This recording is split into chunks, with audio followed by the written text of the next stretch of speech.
your host, Phil DeRita, Lasallian Programs Manager for Christian Brothers Conference.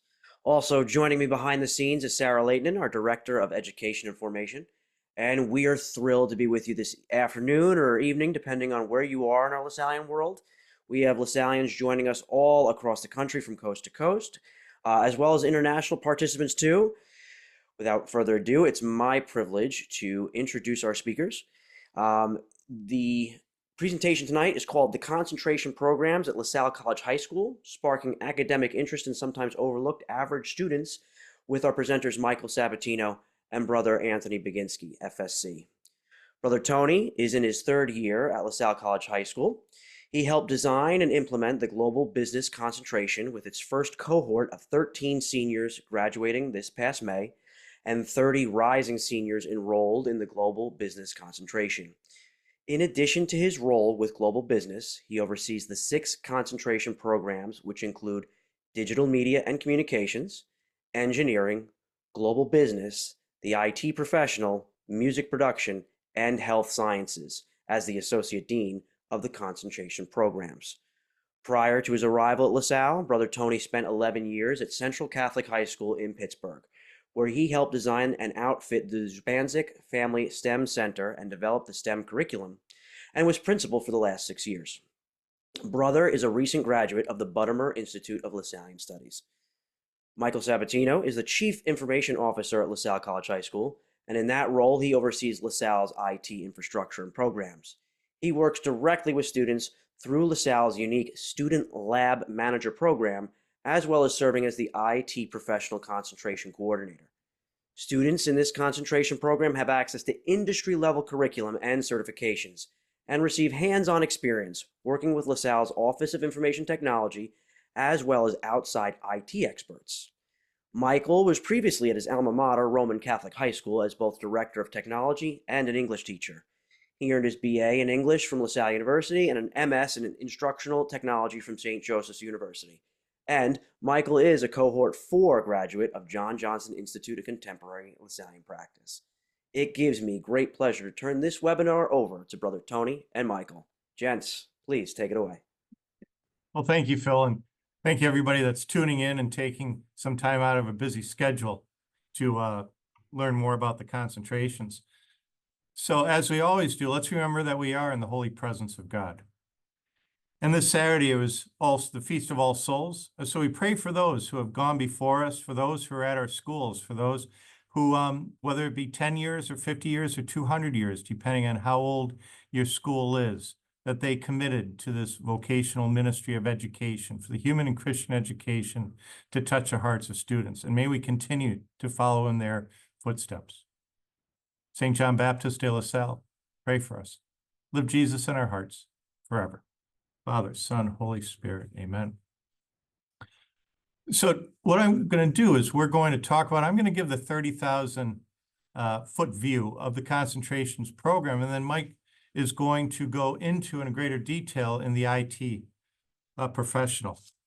But what I'd like to do is, as you're thinking about this, I'd like to invite you to put into the chat box some challenges you think you might be facing if you want to implement one or more of these concentrations, as well as suggestions. This is the second year for the concentrations program at LaSalle, and truly, it's a lot different from the first year. The capstone program that I'm going to go over has changed markedly, and Mike can speak to that as well.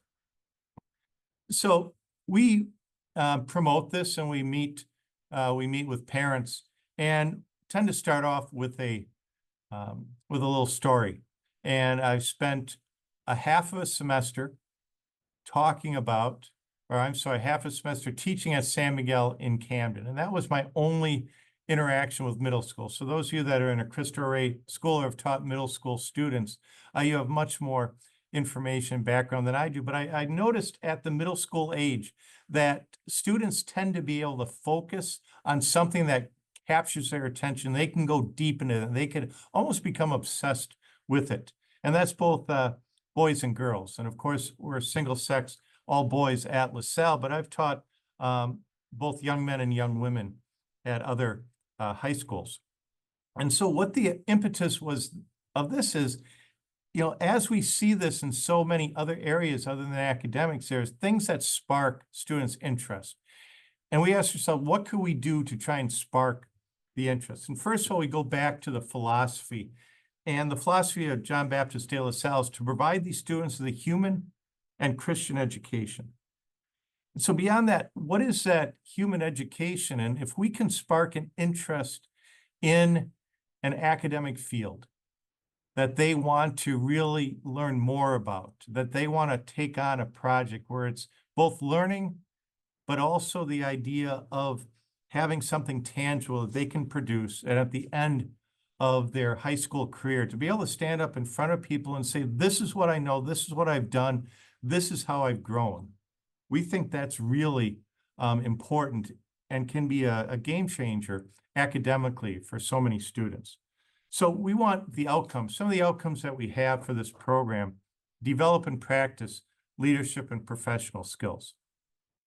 Understand how to examine problems, ask good questions, gather, analyze data, and most importantly, to manage a year-long project.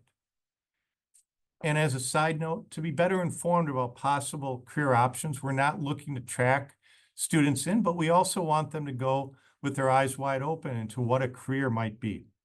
And then also to network with parents and alumni, to actually have meaningful conversations about what their career path was and why they enjoy the career they're in right now, and perhaps even why they started in one career and have changed to another. So the next slide, please, Mike. So as Phil said, we have 6 different concentrations. LaSalle had legacy programs of digital media and communication, IT professional, as well as music production. And those were existing standalone type programs that we brought into the concentration program starting last year. And last year, we introduced for the first time the engineering and the global business concentration. And all these concentrations have 4 components, which we see in this next slide. And they're the core courses plus electives, the academic components, clubs and activities, and experiential learning. And so the next slide, what we have here is, except for the capstone course, which students take at their senior year, all the other core courses, as well as the electives, other students may sign up and be enrolled in those courses. So we have, for all of our capstones, we require for probably about 2.5 to 3 credits. And most of those are 1 semester courses, half a credit, and then 2 or 3 or 4 other electives. So basically we're talking about, all told, maybe 6 1 semester courses and 1 full year course. Now, what you're probably thinking is your schedule may or may not facilitate that. And depending on the schedule, you may have to slim down those requirements, or maybe your schedule permits to actually have more requirements. But our schedule is able to facilitate those as electives, even the core course as well as the electives, to fit in that schedule. And the students start taking them as a sophomore. And usually they take 1 or 2 of the courses in different concentrations and see what they like. Next slide. So for clubs and activities, the idea with the concentrations, it's not just an academic endeavor. There is a strong academic component, but we need to get outside of the classroom. And so we have a community time approximately once a week for about an hour, and there's plenty of extracurricular activities. And so in the global business program, they can choose to participate in the investment club or the entrepreneurship club, which is called Explorers Inc., the investment challenge. There's a number of different clubs, and we ask them to start looking and being an active member for 2+ years. So by the time, hopefully they start when they're freshmen, but definitely by the time they're sophomores, and at the very extreme, by the time they're juniors, that they have 2+ years in 1 or more of those clubs. And the senior year, if they decide to get into the concentration, we want them to be in a leadership role. And that can be something that is proactive, whether it is getting a guest speaker or presenting on their capstone project, or even being part of a team that goes to a competition. And in Philadelphia, there's a number of the colleges provide opportunities for competition. This is a picture of the St. Joe's Investment Challenge, where there's probably 20 or 30 high schools that competed for, they had to come up with an investment strategy and then do a presentation. After the first round, the top 8 were invited to present in front of a panel of judges. And last year, we took first prize at the St. Joe's Investment Challenge. So the idea of having an active interest, sparking that interest and going deep into that. And we feel that with the clubs and activities, that provides another impetus there. And finally, the next slide, the experiential learning. Because when we talk about the concentrations, we feel we got to get outside of the classroom. We also have to get outside of the school. And no matter what Lasallian school I've been at, there have been an overwhelmingly positive support by parents as well as alumni. And a lot of times we think of parents at the high school level, okay, booster club for sports teams and alumni for providing financial resources, which in effect is correct. But in the concentrations, we rely on them to provide mentoring opportunities, to provide interview opportunities, internships, site visits. So for us, an interview, and that's in many of our foundational classes, which start as a sophomore. They do not do in-person interviews. They do the interview over Teams. And one of the things that came out of the COVID pandemic was that the students are able to use Teams or Zoom or something, and they can connect with adults outside of the classroom, and they can do a 30-minute to 60-minute interview. Site visits. Plenty of our alumni, plenty of our parents are willing to host a group of students, a couple students to come around, show them what they do, sit them down in the boardroom, talk about what their career is like and how they conduct business. Internships at the high school level, we know that we are competing against college internships. So the idea of an internship at the high school level, 3 to 5 days, getting to know at a fairly deep level. We've had interns that work at engineering programs. We've had interns that work in real estate. And finally, and very importantly, to start networking with professionals, young professionals, older professionals. This is actually a picture of some of our global business students over at McGurk's, which is a local sports bar in the afternoon. These professionals involved in wealth management and other financial services came and talked to the young men and made them feel at ease. And all of a sudden, after an hour, they were talking about what career they chose right out of college, what college they chose, how they decided to get into that particular career.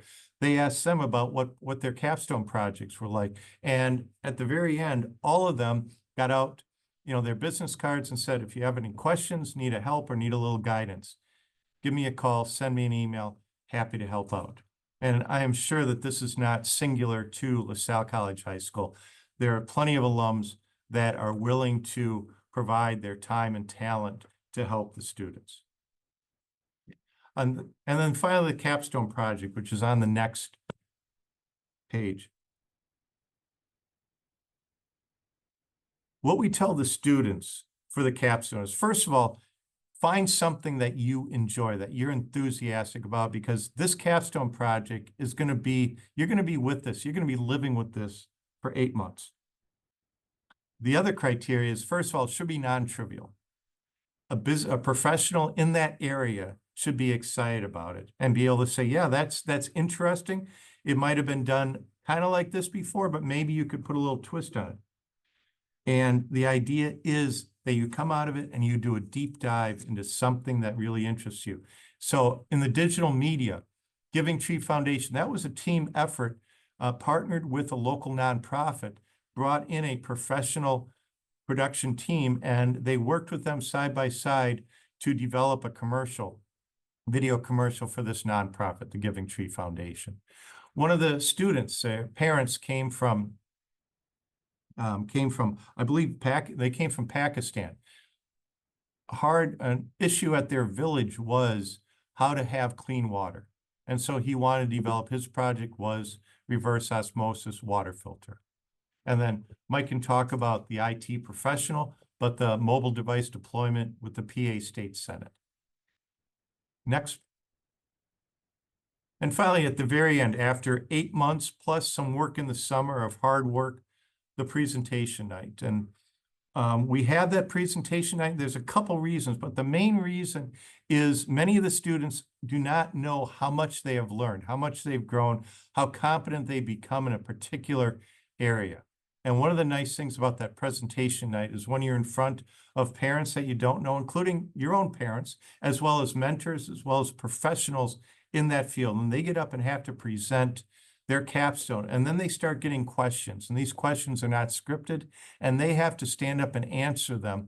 And all of a sudden you see that light go off where they recognize that all that hard work, the struggle, the failures, or the temporary setbacks that they've had to work through has really been worth it. And they see what it has taken for them to take a very large project, breaking down in over 8 months, come to a conclusion. And for us in the concentrations, it is always both an academic piece of work, but also producing something that they have built, whether it be a Excel model or regression analysis or something in Tableau or an actual engineering, physical engineered design or something that Mike does in the IT or a music or a piece of original music. They have something tangible that they have learned about and they can present. We also give a graduation award for each top student in every concentration, and all the students have medals. So an opportunity to recognize their hard work, and especially since this really is a 3-year project that's, well, starts 3 years, and then the senior has that capstone project. We want to recognize that special effort. And with that, I'm going to turn it over to Mike to talk about the IT concentration.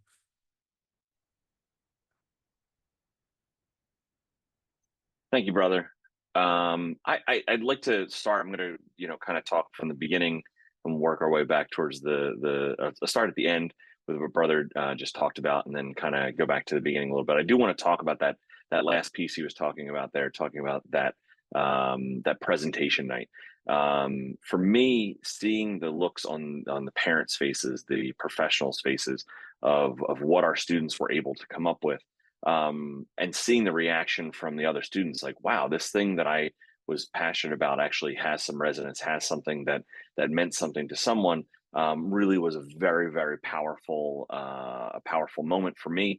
It was definitely something that, it's definitely something that kind of, really brought home that, this is why this is worthwhile, right? Why we do what we do. So again, I'm going to talk about our IT professional concentration. Back to my introduction a little bit there. I do want to kind of just highlight this because in some ways you may be thinking like IT professional. I'm not an IT professional. Technology is foreign to me. That's not something that I can do, etc. I really hope that by the end of my presentation that you'll have a sense for just how attainable I think this is, right? And to give my own background, as Phil said in the beginning, I was an English teacher, and when brother was talking about passion. I had that moment myself when I was probably about 8 years into teaching. I was teaching English, and I did love teaching English. To this day, I still, enjoy it. I have a high school son who, I torture by making sure that he's doing well in his English classes because even though I do work in the IT field now, I still am passionate about that. I had a moment for myself where I realized teaching Hamlet 5 times a day, although I loved it, was difficult for me. I needed to find some new spark for myself. And that came about for me in moving into the IT field. I've always, viewed myself as an educator first and technology or technologist or whatever you want to call it, person second.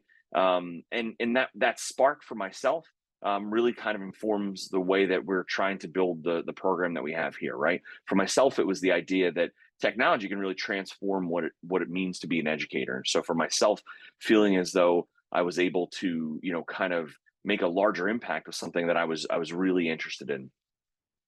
This IT professional concentration, to Brother Tony's point, it did have some remnants of some things that we already had that existed. I'll talk about that a little bit in my presentation. But it is something that, again, I think is replicable across a lot of different areas, because no matter what, and I think in a lot of our ministries, we realize that, sometimes we can be stretched thin. We're, asked to do a lot. That being said, a lot of this can be very attainable.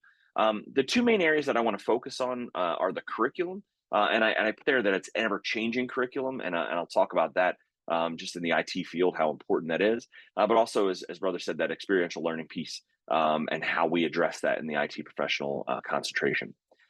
So I'll start by talking about the curriculum, and the main two curricular pieces that we utilize here. So we have these things on the screen that may or may not mean anything to you. Cisco, you might be familiar with as a networking company. They're one of the leaders in that area, and I'm sure you have some familiarity with Amazon. It's impossible not to have some familiarity with them. But AWS is a large part of what cloud computing is today. We are at Lasalle High School. We are a Cisco networking academy and also an AWS Academy member institution. I would ask, if Phil, if you could put in the chat, this is something that is attainable for anyone. Again, my background was not in IT, right? It was something I became passionate about, and I took the time to learn about that. But to become one of these, a networking academy or an AWS academy, really just takes having a person who wants to do it. Myself, and I'll get into some of the courses that we offer here, I could never possibly teach all of these courses. And that's kind of the point that I want to get across to you today. So when we look at the Cisco Networking Academy, the different courses that we offer, these are courses that we've actually deployed to students at this point. So we have a Networking Essentials course, which is a core course for our IT professional concentration. When it comes to understanding computers, you have to understand how networks work. And this Networking Essentials course that is evolving from Cisco is something that is essential to what we're asking students to understand. Excuse me, when I talk about that ever-changing curriculum, for example, I've been teaching this course now this is the third year that we're offering these courses. That course has been updated. And this past summer, I had to go through and update a lot of stuff because there are changes in what we're doing. And so what we've done is we've decided to, adapt with those changes as well. I think that's a key to being someone who's passionate about education and understanding this lifelong learning. And that's what we're trying to instill in our young men. And for us, and we're not shy about telling the students that like, yes, some of this might be new to me. It might be something that, we're as an educator, my job may have shifted, right? From being the sage on the stage, the person who has to know everything about the entire, thing that we're teaching or the content itself, to more of a facilitator. And in a lot of ways, utilizing this curriculum can do that. When I first started in this position, we had a Microsoft IT Academy. So we had utilized, my predecessor had a Microsoft curriculum that we used. Microsoft did away with that curriculum. So we were kind of left, we have to kind of adapt and find something new. And, through some partners, we were able to become a Cisco Network Academy, which didn't cost us anything to become that. It literally just took us having, people who wanted to become instructors in that, to take the courses ourselves and to be able to help deploy those courses. We also do Introduction to Cybersecurity, which is another one of our core courses. I have a couple other courses listed there that we've utilized in a couple different ways. So the AI Fundamentals, we have a new class at our school called Introduction to Emerging Technologies. We're utilizing some of this curriculum for that class. So students are, AI is obviously everywhere. We can't go anywhere without hearing about AI in some place or another. So we're kind of, instead of steering out of the way, we're steering into it and saying, like, how can we help our students become more knowledgeable about this? How can we help our students become, people who are helping develop these tools as well as using them? We also have there, again, some areas that I don't have. I'm not someone who's proficient in Python, right? I have a limited understanding of Linux, but I have students who are interested in those areas, right? If you have students who are, hey, I'm interested in coding, I'm interested in programming, I'm interested in cybersecurity. What we can do is I can deploy these courses, being a Cisco Networking Academy, I can deploy these courses to a student as an independent study. And we do that all the time. A student's like, hey, I want to learn more about Python. I want to learn more about C#. I want to learn more about cybersecurity or whatever it might be. We can deploy these courses to students in, utilizing their platform, right? And so when you think about some of the potential challenges, like that's one of the ways we're able to get over that challenge. I can't possibly, we may not have enough interest to run an entire section of a course for Python, right? We may not have enough interest or even have an instructor who could teach a course in Linux, but we could provide students with access to that curriculum, and that's what we're able to do here. I have on the screen there as well a badge, and so with each of these classes, there are either a certification badge that comes along with it. So in this case, the Cisco Networking Academy Networking Essentials badge, which we help our students understand how that can be marketing for them, right? So we have students who've gone on from our program and are working in college, college IT departments because of the fact they were able to receive, industry level certification, industry level education with that curriculum, which is great. The same thing is true for AWS, right? So we're new to AWS. We had never really had, although we had Cisco, we have Cisco network in our building. We've had some access to Cisco Networking Academy from prior years. Just last year, we were looking into, we were going to have a cloud fundamentals class, right? And so we were going to make this one of our core courses. So our 3 core courses are Networking Essentials, Introduction to Cybersecurity, and Cloud Fundamentals, right? And so I said, well, how are we going to do this cloud class? And so we were kind of piecing together some things from Microsoft Azure, which is a product that we use. And we looked into, well, AWS, Amazon is a huge player in cloud. Like, what do they offer? And just through some research, we found out that, it doesn't take a lot to become an AWS Academy, an AWS Academy member institution. There was an application process. It was free of charge. We went through the process. We were, had a point of contact, which is myself. We had instructors that we have, myself and 1 or 2 other people at my school who maybe utilizing some of these curricula. But it really didn't take that much for us to be able to do that. And what we were able to do then is deploy classes like our Cloud Foundations, right? Which allows for the badge that you have there. That's actually an AWS certification badge, right? So that's for someone who, again, if you wanted to work in the industry of IT, to be able to prepare for one of these certification tests, allows students, again, back to the initial point that we talked about. We have students who are really interested in technology, students who want to learn about technology. They want to learn about these areas. For us to be able to provide them that pathway that, otherwise, we talk about in our department a lot.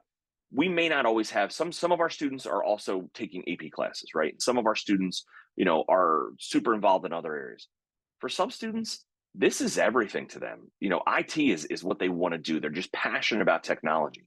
For us to be able to provide for students a pathway to, while the majority of our students are still going to go on to college, for us to provide for our students, even if they are going into college, the ability to get an industry level certification, right? That allows them to go at their college to work in this industry. We've had a student from 2 years ago who started his own IT firm, right? And that was because of the fact he was able to receive a CCNA, which is a Cisco networking advanced certification, right? He was able to do that because of the opportunities we were able to provide for them. But again, it wasn't that myself or anyone in our school was, this teacher who was able to make that happen for him. In a lot of ways, it was just giving students access, giving students support, helping students when they're interested in, hey, I want to learn more about this, right? Like we really didn't have any area in, say, Linux, or even just this year, we deployed as part of our capstone course, which I'll talk about. Students do an independent study as well as their capstone project for the IT professional capstone. So students have to do this capstone project, but they also find an area of interest that they want to study more about. So 2 of my students were really interested in learning more about AI, learning more about machine learning.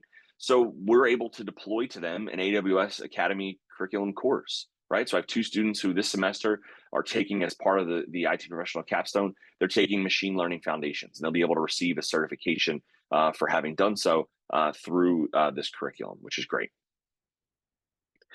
In addition to that, right? So we have that capstone that Brother Tony talked about. I'll talk about the projects with that as well. It's really important to talk about that experiential learning. It's something that at LaSalle we've done a couple different ways, and I'll talk about that a little bit with my next slide. But just to touch on some of the things that Brother Tony talked about as well, the opportunity for internships. I myself hire interns, so I have a small IT shop. I have one other person, my network systems administrator who works with me. Outside of that, it's students that help us, right? And so I hire students to work as interns. They get a high level to be able for us to deploy the technology program that we have here. Students are also getting internships and site visits, et cetera, outside of LaSalle as well. We had a number of students who had interviews and mentors in different areas of our field. Last year, we were able to do a field trip to do a site visit through one of our partners to a data center, right? So taking something that we talk about in our cloud class, where we talk about a data center and talk about what that means and whatnot.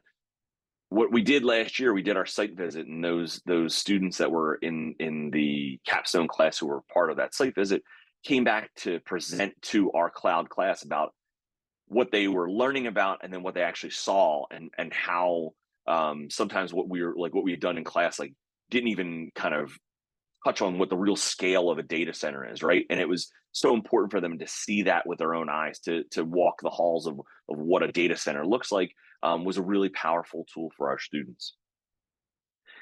A big area, though, when I talk about experiential learning for LaSalle is our lab manager program. I can't take credit for starting it. One of my predecessors, Pete Sigmund, who was our longtime CIO, he started this program 20 plus years ago.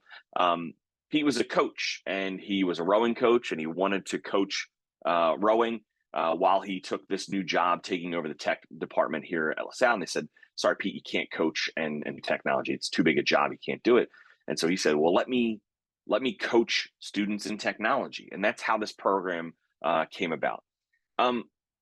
What these students are, we have roughly about 40 or so. So we have it's 3% of our students end up becoming lab managers. They get hands-on experience working in IT, working with myself and our systems administrator. It's a really mutually beneficial thing, right? I get extra help, which we clearly need. But students get real experience. It's no longer theoretical, right? It's no longer talking about, well, if you were deploying a network, this is what you do. And that's what we talk about in networking class, right? Well, when students are part of the capstone and students are part of our lab manager program, it's not talking about what you would do in deploying in a network. This is how we're going to deploy this on our network, right? This is how we're actually going to do what it is that we talked about in class. And it really becomes a very powerful tool for students to be able to learn more and get that hands-on experience to work in this field, which is a great experience for them. Last, I want to touch on two of our capstone projects. We had 7 of them for last year. 7 students were in our capstone from last year, but I want to talk about 2. So the first one there that Brother Tony briefly mentioned before was this mobile device deployment with the PA State Senate. So one of my capstone guys who was interested in IT, but also interested in world affairs, right? And he was interested in working with, he had actually done a prior internship with the PA State Senate, with the Democratic caucus and the PA State Senate. He was trying to come up with ideas. He wanted to tie those two things together. And this is, to Brother Tony's point, we talked about finding that spark. Nick was really interested in IT, but also, policy and how, how do we actually, what's the human side of IT? And so what he did was he drew up a proposal of revamping how the PA State Senate deploys their mobile devices. He learned a lot about bureaucracy. He learned a lot about red tape. He learned a lot about how our government functions. But he was also able to see the fruits of his labor by the fact that the PA State Senate now, the Democratic caucus, deploys devices via the deployment process that he developed. So he came through, and again, this is something that may not seem like it's super high tech, but it is something that's part of technology, change management, et cetera. And that's what he deployed, which was fantastic. And again, excuse me, anyone who works in any kind of industry has seen how we get devices, et cetera. And you don't really think about the back end part of that. He thought about that and was able to do this on a very large scale, much larger than even just what we're doing here at LaSalle, which was fantastic. The second one I have there, and you can kind of see the background there. It's a map. One of our students, Jared Wertz, was really interested in doing data, and so he actually did two projects that kind of came together in this student demographic. So the one that you see there was kind of looking at where do we draw students from, right? And so where are we drawing our students from to LaSalle College High School? And seeing that you have there, it was a heat map. So he was able to toggle a heat map to turn on to see like, hey, we have a lot of students in this area, not a lot of students in this area. What you can see through this, and he also did another project that was taking the bus routes that we currently had, the private bus routes that we had, and rebuilding the map of those with the actual, stops for our buses. So when the bus stopped at each stop, and made that map interactive. That map now lives on our admissions page and our transportation page for parents. So when parents want to see like, hey, is there a bus in my area? Yeah, there is. And here's when the bus gets there. And Jared built that, and he built that himself utilizing tools that he had access to through LaSalle, which was fantastic. You kind of see, and you're like, it was really rewarding for me, for myself as an educator, to see the wheels turning for the guys. When it was, Jared talking about, well, this is where we're drawing students from. And then I had another student who's doing a data project about student outcomes based off of those areas. And all of a sudden you see the wheels turning of, oh, so this is where we're drawing students from. And this is where students are, from these areas tend to do better. Maybe if we had a bus route in that area, right? And so you think about the ways this is applicable, the ways this is beneficial to our organization as well, right? To our ministry, that our admissions office is like, yeah, these are really great projects that can really help inform what it is that we're doing. That spark is something that it's why we do what we do, right? I'm so passionate about helping the young men that we minister to find the things that they're passionate about. And going through this project and seeing students through the capstone project and seeing students choose their independent study. Just this year, I'll touch on one that's not listed here, but I'll talk about it. I have a young man who is who's been a lab manager for 4 years, right? So he's someone who's been in this program for a number of years, and his name's Steven, and Steven is really interested in taking things apart and putting them back together. He's also interested he loves video games, right? Which young man doesn't love video games. And so he was trying to come up with a project because he wanted to learn more about cloud computing. He wanted to learn more about AWS, but he didn't know what exactly to do. And he says, well, I've kind of been developing this video game, and I was wondering if maybe I could utilize, AWS to build a multiplayer platform for my game. And he's like, could I make that part of my project? And I said, Steven, why wouldn't the game be your project? Make that your project. It's what you're passionate about. And the light on his face was like, oh, this is why I do what I do, right? This is why I get up and come to work every day, to see that spark when he's like, wait, the video game that I'm passionate about, that I want to make, could be, my project for school. And it's like, yeah, you learn those things here, right? You learn, it's the culmination of what he's learned here from his inquisitive nature, from his, tinkering, from his, learning and wanting to learn more about coding and programming, et cetera. To see the look on his face was something that, like, it still, like, gives me, goosebumps just thinking about it. And that's what I'm hoping that you can get from our presentation tonight. The passion that Brother Tony and I talk about when we talk about these things, it's from working with these students and with these young men. And again, it's something that's attainable. None of these things are really, so far out of reach. And hopefully, as we get to the end of our presentation and you want to ask questions, I'm happy to answer questions about that. With that, I'm going to kick it back over to Brother Tony. He's going to talk about, when we talk about interest for this, we really have, a lot of student interest. And the next slide is going to touch on how many students we're talking about here at LaSalle who are interested in these areas. Thanks, Mike. Just to wrap this up, that these are the capstone course, and of course this is our second year. So last year we had 42 across 5 concentrations. This current year we have 75, health sciences being a new up and coming one.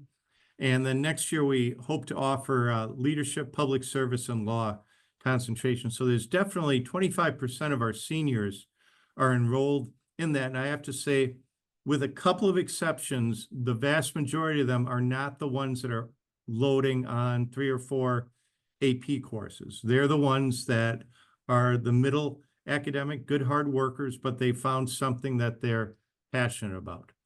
On the foundational courses, which is the next slide, and generally taken sophomore and junior year, these are the foundation courses for the 6 different concentrations. And we get probably about 2/3 are sophomores, another third are juniors. So we have about 300 students per class. So it looks like about 2/3 in between sophomore and junior year, at least 2/3, maybe even a little higher percentage, are trying at least one of these foundational classes.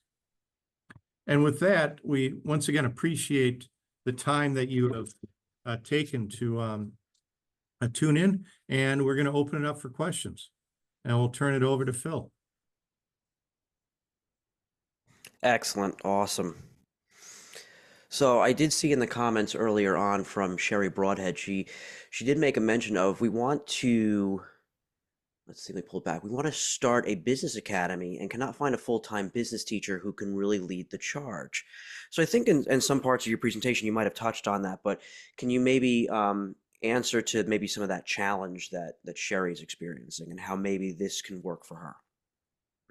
Yeah, I think what Mike really brought through was it doesn't take a lot of money or capital, but to have the right person, and Sherry, I totally agree. You got to have the right person that's really committed, that sees the potential for this to get it off on the right foot. And sometimes it might be more if somebody believes in it, to start it out as part-time. The first year I was here, basically we were just talking about it. I taught a full schedule and looked at the concentration. And the second year last year, really had just a part-time role in the concentration. It really took off. So it is so important to get the right person who believes in it initially to get to be in that spot. I would just, if it's okay, I would just add, I think, trying to find, that person who maybe already has that skill set sometimes, to me, it's most important to be an educator first, right?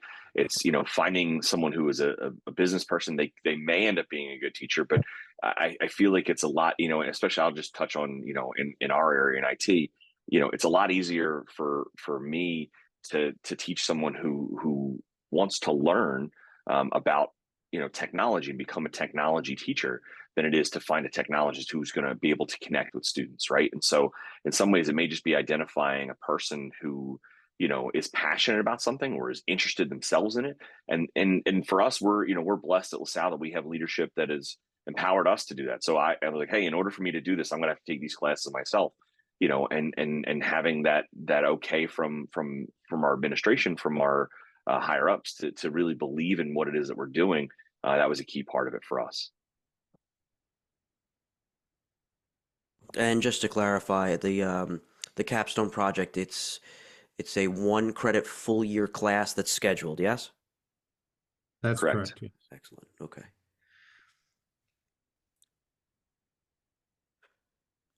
Gentlemen, there's a lot here to digest, but it all seems extremely feasible. It all seems like it's born out of the spark, if you will, of the young men, and even the spark, it seems, of your fellow colleagues that really, like, you get drawn into a certain subject matter and it helps grow, and the young men seem to gravitate towards it too, because it's like the energy is contagious.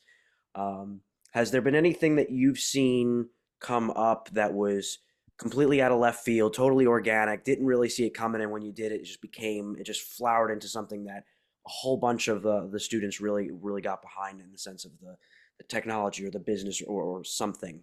What came out of left field maybe? I think the pent-up interest, health sciences, the the concentration coordinators, I always encourage them to start modest. An ideal capstone cohort would be about six people the first year. And all of a sudden it wasn't even on anybody's radar. We put it out there and 14 or 15 students sign up. So just that pent up interest that you don't know if it's going to work well. And all of a sudden it's a lot of people are saying, yeah, I want to be a part of this. Awesome. Yeah, I would say too, I'll give an example, cybersecurity, right? So we have a class in cybersecurity, and that's a thing that is, you hear about, people are interested in, or people want to know more about cybersecurity. We've had plenty of students who think, I want to do cybersecurity. And then we make them take the networking class first, and they're like, oh, this is different than what I thought it was. It's like, right. And I think for us to be able to provide for these young men the opportunity to, in some ways, I guess, almost like not necessarily fail, but fail in a safer place, right? For them to, it's a lot easier to take a class in high school that says, yeah, I think this is what I want to do with my life, and find out maybe I don't want to do that, right? And part of one of the things that sparked for us, when we were talking about this, at the beginning of starting the concentration program was, in some areas, especially in Brother Tony's area of global business, in our engineering concentration, we had a number of students who were going to college for these things, right? We had students that were, if we were asking our students, a lot of our students were leaving LaSalle saying, I'm going to go into business, or I'm going to go into engineering. And that was the majors that they were selecting. And some of them came back and said, like, I didn't really have a great understanding of what that was. I thought that was what I wanted to do because, maybe I have a parent who was in that field, or I thought that's what I wanted to do because it sounded interesting, or whatever it might be. I think for us to give, even if it is just in some ways a real base level knowledge in that, I think that was an eye opener for a lot of our young men, but not necessarily in a negative way, right? It was an eye opener for them to say, hey, as a high schooler now, okay, I engineering is going to be a little bit tougher in college than I thought it might have been, or something like that. One of the questions that came in, who manages the program requirements, course registration, internship, capstone, networking? And Brother went ahead and answered. Each concentration coordinator manages that, and Brother oversees the concentrations and provides consistency. So I will say, yeah, and that's one thing that for as a concentration coordinator, it takes up a little bit more time than I originally thought, right? And so initially I was like, oh, I don't know if we need to, like the way our schedule works is we have kind of like A and B days, and we were scheduling this, for every other day. It was going to be every other day we're going to have this. I don't know if we need to meet that much. And then you start getting into it, and you're really talking at a level where, a lot of our classes that I have are more of these one-on-one or one-on a couple, like where we're kind of having these more deeper conversations about what is it that you're interested in that area of the project, or hey, this utilizes, some other area of our school or whatever it might be. Let's set up a meeting time. And they're learning these soft skills, right? Of, hey, what it's like to send a calendar invite to somebody to have a meeting. That's not something that's, something in our world maybe is something we're used to, but for a lot of high schoolers is not something that they're native to them, right? And so it was things like that sometimes I was kind of surprised that we're not surprised, but I guess in a way it was slightly different than what I thought it would be, or time wise would be. But it is something that managing it, while it does take some time, it's very rewarding to see, that when you get to that culmination at the end of the 8 months, to see what they've come up with. with that, we'll start to close, and I guess I would just say, like, the hallmarks of a Lasallian education are one that is ever evolving, ever changing to meet the needs of today. A practical curriculum providing skills young people will need in today's, reality and tomorrow's challenges. It's one that's also meeting students where they are in their educational journey. Really, there's no question that what you two just shared this evening, is following in the model that was set before us by the founder to provide young people with the tools, the skills, the education that they want to engage in, but that's going to equip them for a productive, fulfilling future. Um, for our audience, we certainly hope there's plenty of takeaways for everyone. for you to look at potentially implementing in your respective industry. So thank you so much for being that resource. Our mission is so much better when we work together. So thank you. Also, speaking of sharing the mission, if you're attending Youth of the Lasallian Conference, both Michael and Brother Tony will be there. Make sure to connect with Michael during the breaks. And if you want to dive into the subject a little bit more, Brother Tony will be conducting a general breakout session on Saturday. So, we have this subject matter that's, part of our practical education in our formation programs and our educational conferences. This is awesome. If you have any ideas on webinars that you'd like to see or subjects that you'd like us to cover, let us know through our social media channels, or don't hesitate to reach out to me in my email, pderita@cbconf.org. And also make sure that you are saving the date for our next webinar, kicking off the 2025 Year of Lasallian Spirituality. Mark your calendars for Wednesday, January 8th at 6 p.m. Eastern, 3 p.m. Pacific, as Holly Hoey German from Tatina Grace High School leads us in spiritual direction, walking the sacred path together. A great opportunity to center ourselves as we begin the new year and ground ourselves in Lasallian spirituality. Again, thank you for joining us. Thank you for all you do for the young people that are entrusted to your care. Blessings to you as you continue to serve this awesome Lasallian mission. And as we always close, St. John Baptist de La Salle. Great.